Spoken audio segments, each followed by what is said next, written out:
Ce qui montrera à tous les hommes que vous êtes mes disciples, c'est l'amour que vous aurez les uns pour les autres. » Chers frères et sœurs, quand le message vient à étouffer ou écraser la personne qu'il désigne, eh bien, c'est autant la mort du message que la mort de la personne qu'il veut désigner. Peut-être avez-vous déjà entendu cet adage propre aux techniciens de la communication. Le message veut désigner quelqu'un et laisser apparaître la personne comme unique et première, et le message tend presque à s'effacer. Car pour ce qui est du commandement nouveau de Jésus, aimez-vous les uns les autres, j'ai envie de dire d'une certaine manière qu'on l'entend, et on l'entend encore et toujours, comme un leitmotiv. Il est devenu presque universel sur la terre entière, à tel point que l'on a presque perdu tout contact avec la personne même qu'il désignait et qu'il portait, cette personne même qui en est la cheville ouvrière. Aimez-vous les uns les autres comme je vous ai aimé. Il paraît donc indispensable pour aimer de passer par celui qui nous a aimés. On ne peut aimer durablement et efficacement sans la foi dans la personne du Christ. Alors, peut-être vous me rétorquerez que les catholiques n'ont pas le privilège de l'amour et que des personnes non croyantes sont bien plus aimantes que nous. Et c'est vrai, vous auriez bien raison. Il y a une certaine notion de l'amour que l'on pourrait appeler la bienfaisance qui subsiste sans la foi. En effet, de nombreux saints se sont levés dans notre pays et dans notre monde pour organiser une civilisation de l'amour. Que ce soit Damien de Molokai auprès des lépreux, un Vincent de Paul auprès des pauvres et des nécessiteux, une mère Teresa auprès des mourants. Et aujourd'hui, qu'en est-il ? Apparemment, sans eux, cela continue. La sécurité sociale, les coopératives, les allocations, les syndicats, les jardins ouvriers, les clubs de foot même, les hospices, les aumôneries, les visiteurs de malades et de prisons, et j'en passe. Autant de fruits d'un amour né dans le cœur d'hommes et de femmes qui se sont clairement sentis appelés par le Christ à l'aimer à travers les pauvres, les nécessiteux qu'ils rencontraient, leurs frères.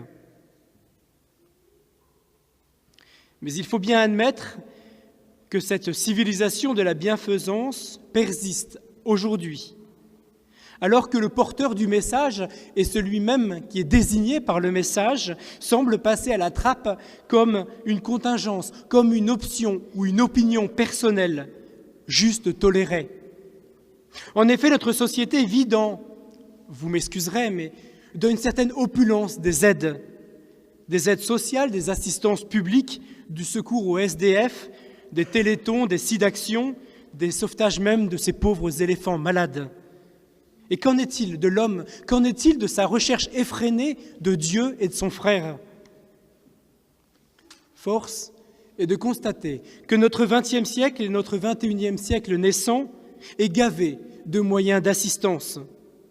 Mais alors, pourquoi meurt-on aujourd'hui encore de solitude ?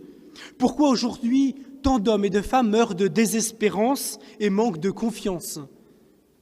Pourquoi notre société, apparemment experte en sécurité et en assistance aux personnes, a obtenu le record de morts violentes, dépassant sur un seul siècle 2000 ans de guerre et de rapine ? Il semble que l'amour ait perdu une certaine consistance, comme le sel perdrait de sa saveur, ou comme la lumière qui perdrait de son éclat à force d'être cachée sous le boisseau des convictions personnelles. On ne peut garder le message de l'Évangile sans s'attacher à la personne du Christ. Il est absolument illusoire de prétendre vivre des valeurs chrétiennes, ou ce que l'on appelle la morale chrétienne, sans passer par la personne du Christ. Je ne peux pour cela m'empêcher de reprendre une nouvelle fois les propos de Benoît XVI dans sa lettre apostolique introductive à l'année de la foi qu'il y a commencé en octobre dernier. Je le cite. « Il arrive désormais fréquemment que des chrétiens s'intéresse surtout aux conséquences sociales de l'Église, aux conséquences sociales, culturelles et politiques de leurs engagements, continuant à penser la foi comme un présupposé évident du vivre en commun. En effet, ce présupposé, non seulement n'est plus tel, mais souvent il est même nié, alors que dans le passé, il était possible de reconnaître un tissu culturel, unitaire, largement admis dans son renvoi au contenu de la foi et aux valeurs inspirées par elle. Aujourd'hui, il ne semble plus en être ainsi dans de grands secteurs de la société, en raison d'une profonde crise de la foi qui a touché de nombreuses personnes.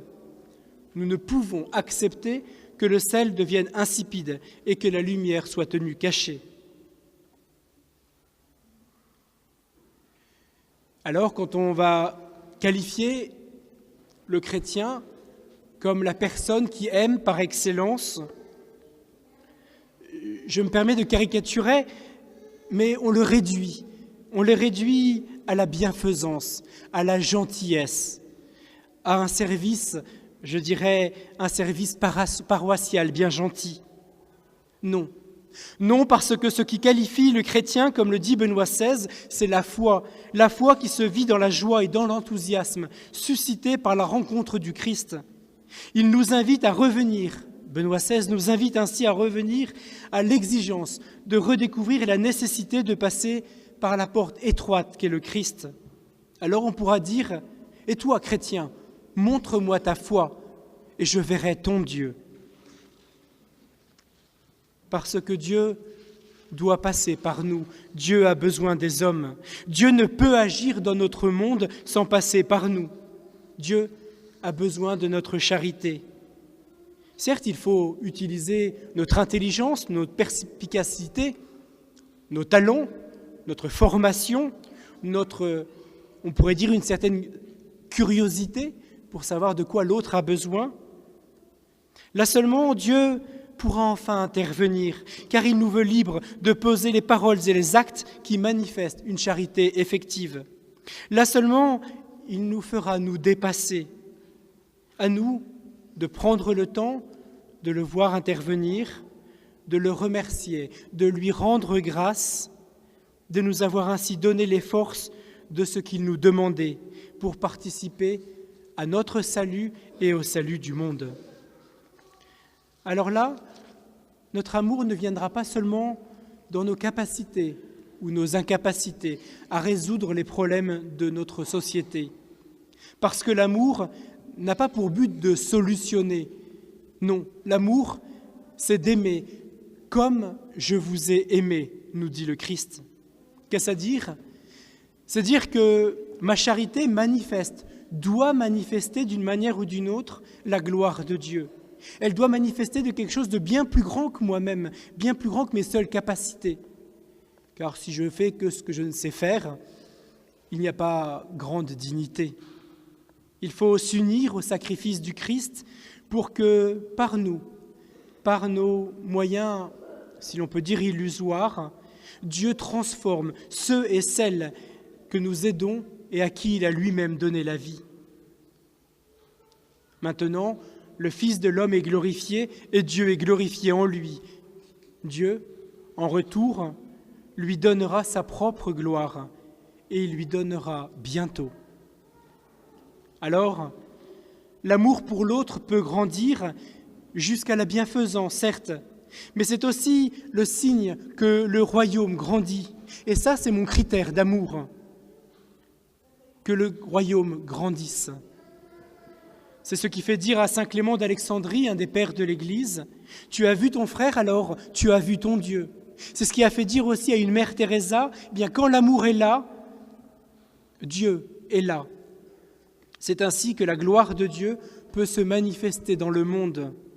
La grandeur de Dieu peut se mesurer au salut qu'il nous apporte. Alors, si des saints ont révolutionné notre société par leur charité et nous ont offert aujourd'hui un système social, si l'on peut dire, hyper développé d'assistance et d'aide, c'est qu'ils n'ont pas cédé à la tentation des solutions. Ils ont eu l'audace de répondre à l'appel du Christ, appel à être des instruments d'un projet qui les dépassait largement, dont ils n'avaient pas tous les moyens. C'est l'union indissociable de l'amour de Dieu et du prochain. Alors là, en effet, vous guérirez les malades, vous ressusciterez des morts, vous chasserez des démons, vous déplacerez les montagnes, parce que le royaume de Dieu est proche. Le commandement nouveau de nous aimer les uns les autres, comme Jésus nous a aimés, se situe dans l'évangile de Jean, dans le prolongement du lavement des pieds. Et cela n'est pas anodin parce que c'est un lieu clé pour nous. Ce commandement de se laver les pieds, de se laisser laver les pieds par le Christ, est associé au commandement de nous laver les pieds les uns aux autres. Il ne s'agit pas de voir l'autre comme une solution à régler, encore une fois, ou une situation intolérable et insupportable que je dois éradiquer pour mon bien-être. Non. L'autre est celui qui a suffisamment de prix à mes yeux pour qu'il mérite que je m'agenouille à ses pieds pour laver la misère de ses pieds. C'est l'école de la diaconie, l'école du service. Car il n'y a pas de plus grand amour que de donner sa vie pour ses amis. Servir son frère, c'est servir Dieu. C'est peut-être la première liturgie de l'Église. Ce que vous avez fait au plus petit d'entre les miens, eh bien c'est à moi que vous l'avez fait. Voilà la grandeur du destinataire de notre bienfaisance. Voilà l'auteur du message que nous avons apporté et le destinataire du message que nous avons apporté. Vous pourrez prendre les paroles de don Olivier Quénardel, père abbé de l'abbaye de Cîteaux, que nous avons rencontré il y a quelque temps avec les frères. Je le cite, « Lavez-vous les pieds les uns des autres, entre vous.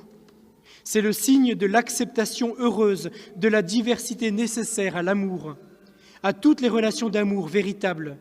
Tu n'es pas à moi, je ne suis pas à toi. Tu n'es pas moi, je ne suis pas toi. Notre relation dépend de la qualité de l'accueil et du don que nous nous faisons l'un à l'autre, les uns aux autres, comme Jésus nous en a donné le commandement. Entre vous, il ne doit plus être question de rivalité, de jalousie et de domination. Vous êtes tous frères et vous devez vous aimer les uns les autres comme je vous ai aimés. » Et il termine par cette phrase comme une sentence. « C'est là le grand signe qui rendra mon Église crédible. » Que la Vierge Marie, notre Mère, Mère de toute charité, nous donne d'être ingénieux et audacieux dans la charité pour répondre aux appels de notre monde. Demandons-lui la grâce de l'humilité pour passer la porte étroite qui est le Christ, cette porte qui est la juste mesure de notre charité, qui est l'efficacité de toutes nos paroles et nos actes et de notre bienfaisance.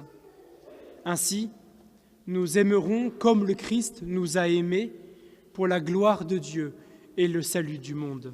Amen.